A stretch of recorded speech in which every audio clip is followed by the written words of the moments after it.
नमस्कार दोस्तों, मैं मनीष कुमार शर्मा एडवोकेट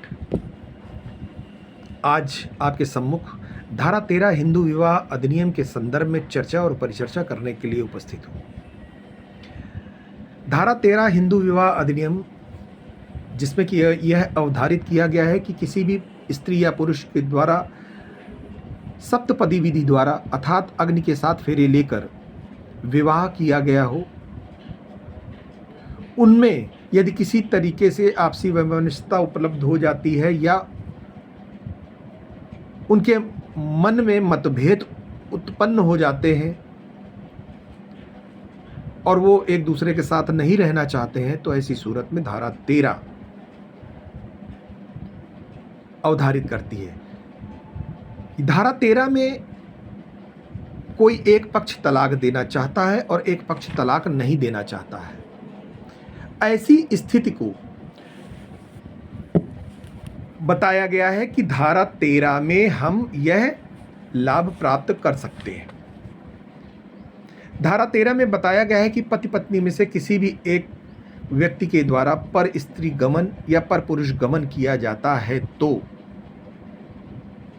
तलाक का आधार पर्याप्त माना गया है।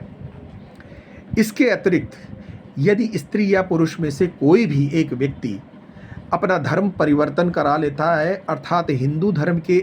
अतिरिक्त अन्य कोई धर्म को स्वीकार कर लेता है, तो ऐसी स्थिति में भी विवाह विच्छेद अर्थात तलाक की डिक्री माननीय न्यायालय प्रदान करते हैं। तीसरा कारण बताया गया है हिंदू विवाह में साधु या सन्यासी होना। यदि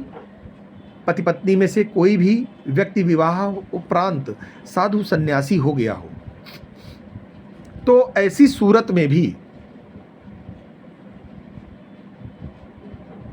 तलाक अथवा विवाह विच्छेद का आवेदन माननीय न्यायालय में प्रस्तुत किया जाता है और उन पर तलाक की डिक्री पारित कर दी जाती है। चौथा कारण कहा गया है कि कोई भी पति पत्नी में से अगर कोई असाध्य रोग से पीड़ित है जिसका कि उपचार उपलब्ध नहीं हो सकता है, ऐसी सूरत में भी तलाक का उपचार उपलब्ध है। पांचवा बताया गया है कि यदि कोई पति पत्नी में से नपुंसक हो गया हो, नपुंसकता का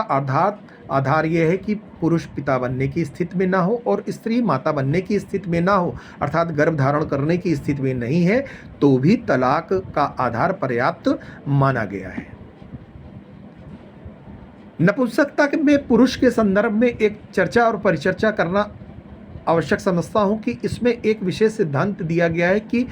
अस्थायी नपुंसकता और स्थायी नपुंसकता, यदि ठीक हो जाने वाली नपुंसकता है तो यहाँ पर तलाक का उपचार नहीं उपलब्ध होगा। यह विचार माननीय न्यायालय के द्वारा जब परीक्षण कर लिया जाएगा गवाहों का और रिपोर्ट सीएमओ के यहाँ की आ जाएगी, तभी ये अवधारित किया जाएगा।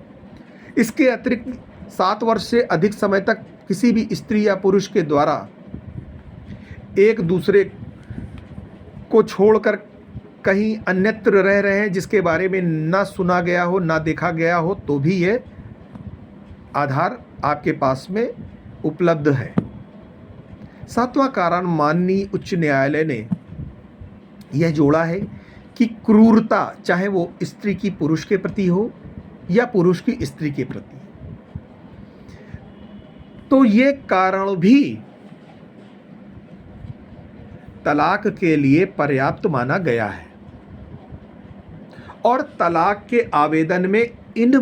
बिंदुओं का होना नितांत आवश्यक है। अन्यथा विचारण उपरांत जब माननीय न्यायालय दोनों पक्षों के बयानों को दर्ज करता है और उनके गवाहों के बयानों को दर्ज करता है